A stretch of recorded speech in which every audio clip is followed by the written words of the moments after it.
Hello everyone, welcome back. तो हमने अपने लास्ट वाले जो लेक्चर्स थे उनमें कार्बन मेटाबॉलिज्म जो है वो डिस्कस किया था, जहां पर हमने जो है दो पाथवेज जो है वो पढ़ी हैं। जिसमें हमने एक जो है ग्लाइकोजेनेसिस पढ़ा था, that is formation of glycogen from glucose, और दूसरा हमने ग्लाइकोजिनोलिसिस पढ़ा था, that is break down of glycogen into glucose 1 phosphate, या बाद में ग्लूकोज में वो कन्वर्ट हो जाएगा। तो ये दो पाथवेज जो है हमने पढ़ ली थी। इसके जो नोट्स हैं पीडीएफ वो आपको अभी जो है साथ में मिल जाएगी, और इसमें थोड़ा सा जो है एक दो पॉइंट जो है वही डिस्कस करने थे, बाकी हम नेक्स्ट अब जो हमारा टॉपिक है वो स्टार्ट करेंगे।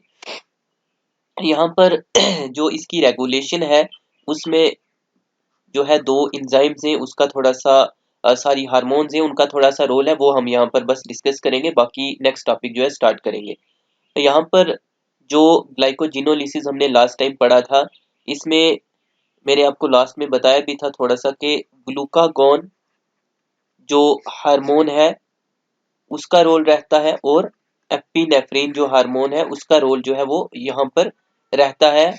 इसकी जो रेगुलेशन है उसमें जो आपका ये ग्लूकागोन और एपिनेफ्रिन जो हार्मोन है, ये क्या करता है कि जो ग्लाइकोजन है उसकी ब्रेक डाउन करवाता है मसल और लीवर के अंदर। ये जो ब्रेक डाउन होती है दैट इज ग्लाइकोजेनोलिसिस, ये लीवर और जो मसल है उसके अंदर होती है, क्योंकि ग्लाइकोजन हमने पढ़ा था कि लीवर और मसल के अंदर जो है स्टोर रहता है।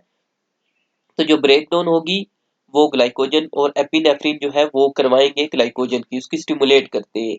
और हमने कहा था कि लीवर जो है वो ज्यादा रिस्पॉन्सिव होता है ग्लाइकोजन के, तो it is more responsive to glycogen, और एपिनेफ्रिन जो है इट इज इसके लिए जो है मसल्स जो है वो ज्यादा रिस्पॉन्सिव होती हैं। तो ये पॉइंट आ गए। उसके अलावा यहाँ पर जो है हमारे पास एक और हार्मोन आ जाता है दैट इज इंसुलिन। तो इंसुलिन का भी जो है वो यहाँ पर जो है रोल रहता है इसकी रेगुलेशन के अंदर। तो यहाँ पर जो है इंसुलिन की अगर हम बात करें तो इंसुलिन जो है वो क्या करेगा कि इंसुलिन जो है वो ग्लूकोज की जो कंसंट्रेशन होती है ब्लड में उसको रिड्यूस करता है। आपने ये पढ़ा है ऑलरेडी भी कि इंसुलिन क्या करता है, it reduce the concentration of glucose in blood. तो इसका क्या मतलब हुआ कि इंसुलिन यहाँ पर जो आपके ये प्रोसेसेस थे जिसमें हमने कहा कि जो कन्वर्जन है वो हो रहा है ग्लूकोज का ग्लाइकोजन में, उसको ये क्या करेगा, स्टिमुलेट करेगा।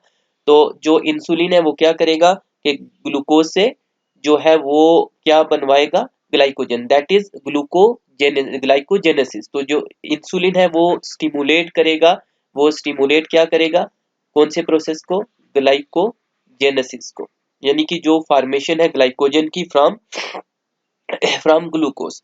तो इंसुलिन जो है वो इस तरह से ब्लड के अंदर ग्लूकोज की जो कंसंट्रेशन है उसको रिड्यूस कर देता है। और अगर आपने पढ़ा है कि अगर जो कंसंट्रेशन है ग्लूकोज की ब्लड में ज्यादा हो जाती है, normally it is 100 to 120 ml पर 100 ग्राम पर 100 ml ऑफ ब्लड, लेकिन अगर इंक्रीज हो जाए तो डायबिटीज मिलिटस जो है वो होती है। तो उसके अलावा जो इंसुलिन है सिर्फ ऐसे ही नहीं कि ये सिर्फ ग्लूकोज को जो है कन्वर्ट कराता है ग्लाइकोजन में, उसके अलावा भी ये स्टिमुलेट करता है जो ग्लूकोज है उसकी जो कन्वर्जन है इनटू फैट्स प्रोटीन्स वो भी कराता है। अब अगर हम बात करें लीवर की, तो लीवर के अंदर ये जो इंसुलिन है ये क्या करता है कि इंसुलिन जो है कम करता है जो प्रोडक्शन है ग्लूकोज की। कैसे, बाय इनहिबिटिंग द ग्लाइकोजेनोलिसिस। तो ये भी आपने याद रखना, ये क्या करेगा, ये इनहिबिट करेगा क्या, ग्लाइकोजिनोलिसिस को। तो इस तरह से क्या होगा कि जो ग्लूकोज की प्रोडक्शन है वो कम हो जाएगी, और मसल और लीवर दोनों में ही जो है इंसुलिन इंक्रीज करता है ग्लाइकोजन की सिंथेसिस को, वो भी जो है आप याद रखेंगे। तो ये थोड़ा सा इसके बारे में था, जो कुछ इसकी रेगुलेशन है, रेगुलेशन में जो है इतना काफी है। उसके बाद जो नेक्स्ट है हमारा टॉपिक वो है फैट्स की जो मेटाबॉलिज्म है। तो फैट्स की मेटाबॉलिज्म में सबसे पहले जो हमारे पास टॉपिक आता है वो है फैटी एसिड बायोसिंथेसिस, या सिंपल कह लीजिए सिंथेसिस। फैटी एसिड की जो सिंथेसिस होती है वो कैसे होती है। तो फैटी एसिड्स की जो सिंथेसिस है उसको समझने के लिए पहले थोड़ा सा हम यहाँ पर स्ट्रक्चर जो है देख लेते हैं जो फैटी एसिड का है। तो फैटी एसिड का जो स्ट्रक्चर है आपने जो है ऑलरेडी ये होप के पढ़ा हुआ होगा, बेसिक्स है कि जब हम फैटी एसिड का देखते हैं तो फैटी एसिड में हमें दो चीजें देखने को मिलती है। जो इसका स्ट्रक्चर है it is composed of one carboxylic group या कार्बोक्सिलिक एसिड कह दीजिए, जो कि यहाँ पर आप देख सकते हो COOH, that is your carboxylic group. तो ये है कार्बोक्सिलिक ग्रुप या कार्बोक्सिलिक एसिड कह दीजिए। और दूसरा ये वाला जो आपका पूरा है दिस इज हाइड्रोकार्बन चेन। तो ये हाइड्रोकार्बन चेन है। हाइड्रोकार्बन चेन के सिंपल जो आपका कार्बन है वो इस तरह से उसके साथ जो है हाइड्रोजन जो है वो जुड़े हुए होंगे और इस तरह से जो पूरी चेन बन रही है जैसा आप यहाँ पर देख रहे हो, तो इसी को हाइड्रोकार्बन चेन बोलते हैं। तो यहाँ पर जो कार्बन नंबर है वो डिफर करेगा, जैसे डिफरेंट तरह के फैटी एसिड्स हैं जिनको हम कार्बन नंबर के बेस के ऊपर क्लासिफाई भी करते हैं। जैसे पाल्मिटिक एसिड है 16 कार्बन का, इसी तरह से जो कार्बन का नंबर है वो आपका 14, 16, 18 इस तरह से वेरी करता है डिफरेंट तरह के फैटी एसिड्स में। बाकी जो स्ट्रक्चर है वो आपका इस टाइप का होगा कि एक कार्बोक्सिलिक ग्रुप है और उसके अलावा बीच में आपको इस तरह से एक साथ में जो हाइड्रोकार्बन की चेन है वो जुड़ी हुई मिलेगी। दो तरह के जो है फैटी एसिड्स होते हैं, आपने पढ़ा होगा कि अनसैचुरेटेड और सैचुरेटेड। सैचुरेटेड जो है यहाँ पर आपको कोई भी डबल बॉन्ड देखने को नहीं मिलेगा। और अगर हम अनसैचुरेटेड की बात करें तो अनसैचुरेटेड ऐसे फैटी एसिड्स को बोलते हैं जहां पर आपको बीच में कोई डबल बॉन्ड जो है वो देखने को मिले कार्बन कार्बन के बीच में। जैसे यहाँ पर जो है एक कार्बन कार्बन के बीच में एक डबल बॉन्ड है, तो ये आपको यहाँ पर जो दिख रहा होगा। तो ये अनसैचुरेटेड फैटी एसिड है because of presence of this double bond.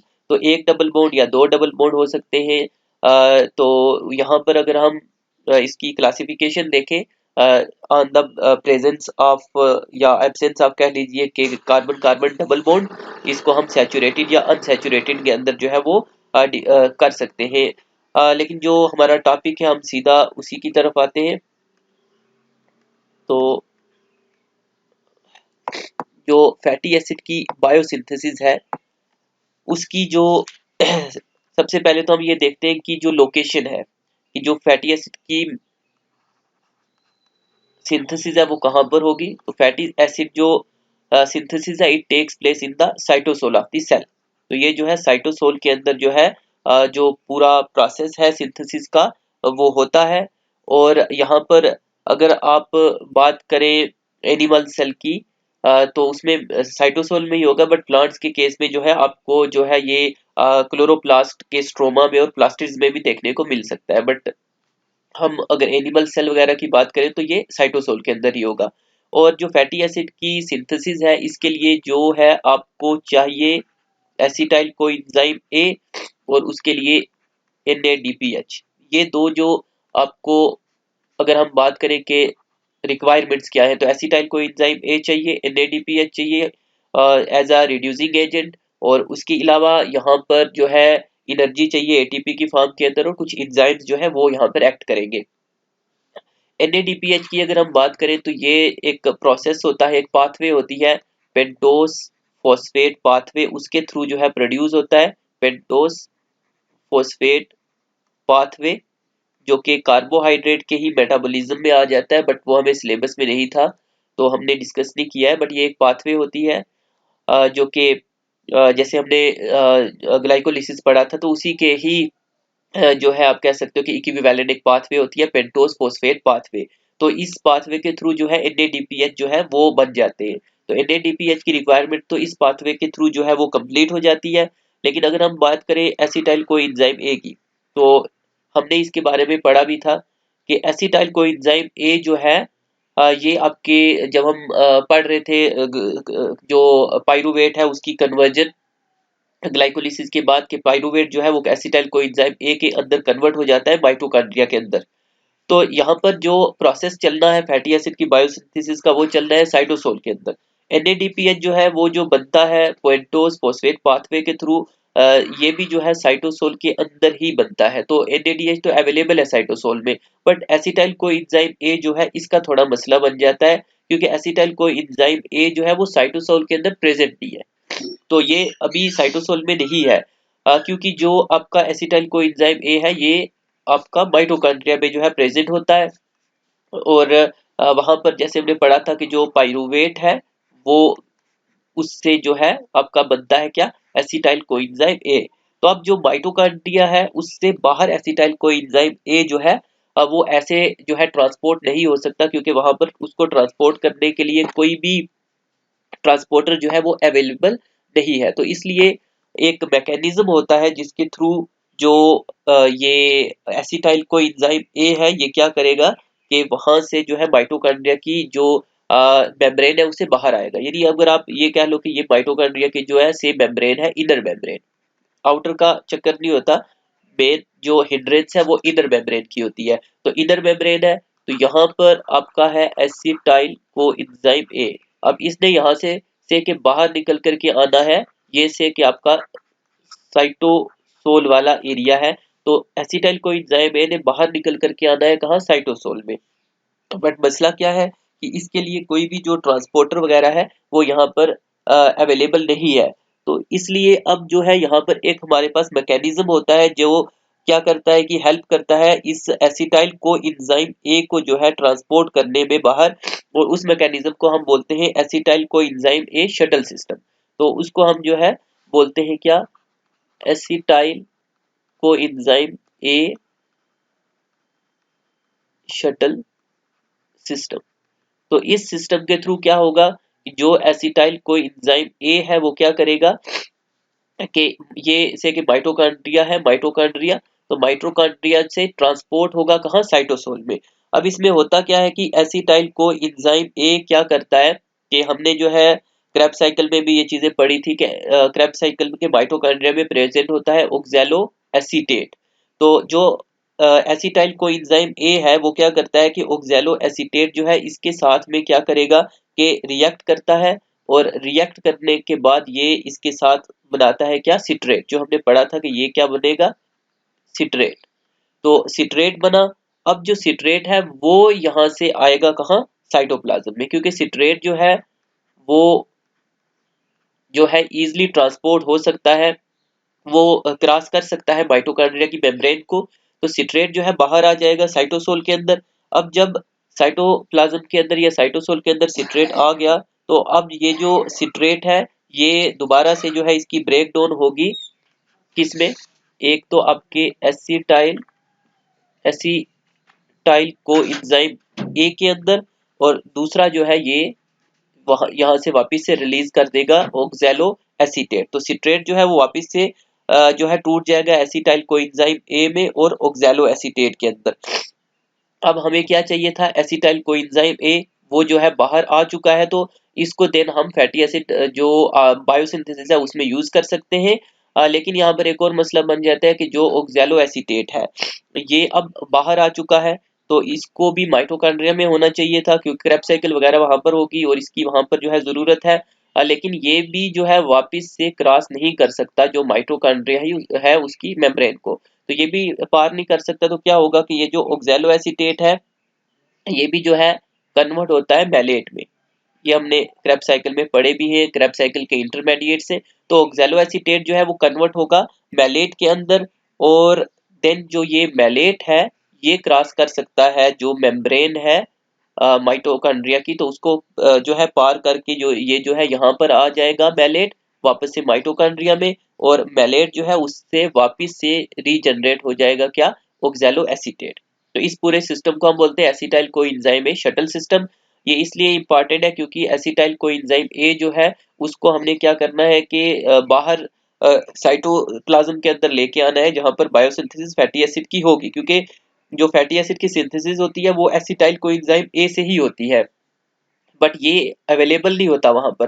तो यहाँ पर जो आपका यहाँ पर आप चाहो तो पॉइंट याद रख सकते हो कि यहाँ पर जो है एक NADH जो है वो भी रिक्वायर होता है, NADH लगेगा, और जब ये वापस से कन्वर्ट होगा तो ये जो NADH है ये यहाँ से रिलीज हो जाता है। तो ये जो पूरा सिस्टम है एसिटाइल कोएंजाइम शटल सिस्टम ये इस तरह से जो है काम करता है। तो अब हमारे पास क्या हो चुका है कि जो एसिटाइल कोएंजाइम ए है वो आ चुका है बाहर साइटोसोल के अंदर या साइटोप्लाज्म में। और अब हम क्या कर सकते हैं कि इस एसिटाइल को एंजाइम ए का यूज कर सकते हैं क्या करने के लिए, फैटी एसिड्स की सिंथेसिस के लिए, फैटी एसिड्स को बनाने के लिए जो है इसका यूज किया जा सकता है।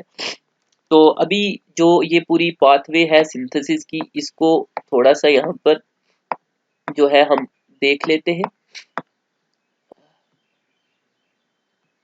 जस्ट ये इसको क्या हो गया। ओके, तो जो पूरी पाथवे है उसको हम यहाँ पर थोड़ा सा देख लेते हैं कि किस तरह से जो है वर्क करती है। तो यहाँ पर सबसे पहले हम बात करें कि एसिटाइल को एंजाइम ए जो है हमने कहा था वो आपका यहाँ पर जो है फैटी एसिड की जो सिंथेसिस है उसके लिए रिक्वायर है। अब जो फैटी ये एसिटाइल कोएंजाइम ए है, it is a 2 carbon molecule. अब जो यहाँ पर डिफरेंट पाथवे के स्टेप्स है उनको पहले थोड़ा सा डिस्कस कर लेते हैं। एंजाइम्स वगैरह कौन से हैं उसको हम अलग से जो है देखेंगे। तो एसिटाइल कोएंजाइम ए जो है ये सबसे पहले जो है कन्वर्ट होता है into malonyl coenzyme A. Malonyl coenzyme A में कन्वर्ट होगा, which is further converted into malonyl ACP। ACP क्या है? It is acyl carrier protein. तो मेलोनाइल कोएंजाइम ए के साथ में आकर के ये ACP जुड़ेगा तो ये बन जाएगा मेलोनाइल ACP, दैट इज एसिनाइल that is acyl carrier protein. तो यहाँ पर जो एसाइल कैरियर प्रोटीन जो है ACP, ये शॉर्ट फॉर्म जो है यूज करते हैं। तो ये भी अभी 2 कार्बन का मॉलिक्यूल है। अब होता क्या है कि जो आपका एसिटाइल को एंजाइम ए है, इसी से ही क्या होता है कि इसी से ही बनता है acetyl ACP, that is acetyl acyl carrier protein. तो ये भी जो है किससे बनता है? एसिटाइल कोएंजाइम ए से। अब क्या होता है कि जो आपका मेलोनाइल ACP है और एसिटाइल ACP है ये दोनों क्या करेंगे कि ये आपस में कंबाइन कर जाएंगे। तो आपका मेलोनाइल ACP और एसिटाइल ACP जो दोनों कहां से बने हैं? एसिटाइल कोएंजाइम ए से ही बने हैं। तो दोनों ये हैं जो दो कार्बन के ही मॉलिक्यूल होते हैं, तो ये आपस में कंबाइन कर जाएंगे और कंबाइन करके ये दोनों क्या बनाते हैं? एसिटो एसिटाइल ACP, एसिटो एसिटाइल ACP। तो ये ACP जो है सभी के साथ में होगा, that is acyl carrier protein. तो इन दोनों ने मिलकर मेलोनाइल ACP और एसिटाइल ACP ने क्या बनाया? एसिटो एसिटाइल ACP। अब ये जो मॉलिक्यूल बनेगा ये होगा कितना? 4 कार्बन का, क्योंकि जो आपका मेलोनाइल ACP है ये 2 कार्बन का है और जो आपका एसिटाइल ACP है ये भी 2 कार्बन का है। तो मिल करके ये 4 कार्बन का जो मॉलिक्यूल है वो बना देते हैं। तो उसके बाद जो है आपका जो नेक्स्ट स्टेप है उसमें क्या होगा कि जो आपका ये एसिटो एसिटाइल, यहाँ पर डिफरेंट एंजाइम्स इन्वॉल्व होंगे जिसको हम एक पूरा कॉम्प्लेक्स होता है एंजाइम का, उसको हम अलग से जो है देखेंगे। तो जो एसिटो एसिटाइल ACP है इसको फर्दर कन्वर्ट कर दिया जाता है D3 hydro acetyl ACTP, hydro acyl ACP के अंदर जो कि 4 कार्बन का ही होगा। और फर्दर इसको जो है आगे कन्वर्ट कर दिया जाता है क्रोटोनाइल ACP में, क्रोटोनाइल ACP। ये डिफरेंट एंजाइम्स होंगे और जो रिएक्शन है उसमें डिफरेंट स्टेप्स है जिसको हम बाद में देखेंगे। अभी ये जो है पाथवे के स्टेप्स देख लेते हैं कि क्या हो रहा है। तो क्रोटोनाइल ACP और which is at last converted into butyl ACP, जो कि ये भी कितना होगा? 4 कार्बन का होगा। तो हमारे पास जो है ये बन जाता है आकर के ब्यूटाइल ACP। ये जो पूरा हमने कहा एसिटाइल को एंजाइम ए जो है वहां से लेकर के आपका जो ब्यूटाइल ACP तक का ये जो पूरा है, तो ये पूरी एक साइकिल है। तो इसको हम बोलते हैं साइकिल 1, कि ये आपकी जो है पूरी साइकिल जो चली इसको साइकिल 1 कहा जाता है। जिसमें क्या हुआ कि आपका जो एसिटाइल को एंजाइम ए था, ये जो है मेलोनाइल एसीपी बनाएगा और इसी से जो है आपका एसिटाइल एसीपी बनेगा, जो मिल करके एसीटो एसिटाइल एसीपी बनाएंगे और जो एंड में जो है कन्वर्ट होगा किसमें, ब्यूटाइल एसीपी के अंदर। अब ये जो ब्यूटाइल एसीपी बन जाएगा, ये कितना होगा, ये 4 कार्बन का मॉलिक्यूल होगा, ये याद रखना है। और ये पूरी एक साइकिल है, तो इस एक साइकिल में आपका 4 कार्बन का मॉलिक्यूल बना है। और डिपेंडिंग अपॉन कि जो आपका फैटी एसिड है वो कौन सा बन रहा है, कितने कार्बन का बन रहा है, तो उसी हिसाब से इसके साथ में दो दो कार्बन और ऐड होते जाएंगे हर साइकिल में। यानी हर एक साइकिल में क्या होगा, एक एसिटाइल कोएंजाइम ए जो है वो ऐड होता रहेगा। और सेम जो है इसमें यही फिनोमिना होगा। और आपका जो, मान लो अगर मैं कहूँ कि यहाँ पर से कि आपका जो मॉलिक्यूल है से के एसिड जो बनना है वो है पाल्मिटिक एसिड, जो कि एक 16 कार्बन का एसिड है। तो उसमें क्या होगा कि ये 4 का है, तो इसमें 2 कार्बन और ऐड कर दिए जाएंगे एज एसिटाइल कोएंजाइम ए, और ये बन जाएगा कार्बन 6 का। और 2 और इसमें ऐड कर दिए जाएंगे तो 8 कार्बन का मॉलिक्यूल बन जाएगा, 2 और कार्बन ऐड कर दिए जाएंगे और 10 का, इस तरह से करते करते 10 12 and further 16 carbon 16, that is palmitic acid.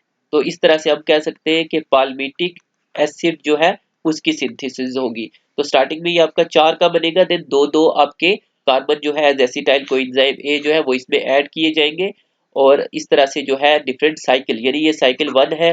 अगर आपको से के 6 कार्बन का बनाना है तो उसमें 2 साइकिल लगेगी, उसके बाद तीसरी साइकिल में 8 और चौथी में जो है 10। इस तरह से जो है वो साइकिल जो है चलती रहेगी और ये बनेगा। अब ये जो पूरी इसकी सिंथेसिस है और जो इसमें स्टेप्स है, इनको हम डिफरेंट जो है उसमें डिवाइड करते हैं स्टेप्स को, और कौन से एंजाइम चल रहे हैं वो सब जो है हम अपने नेक्स्ट वाला जो लेक्चर है उसके अंदर देखेंगे।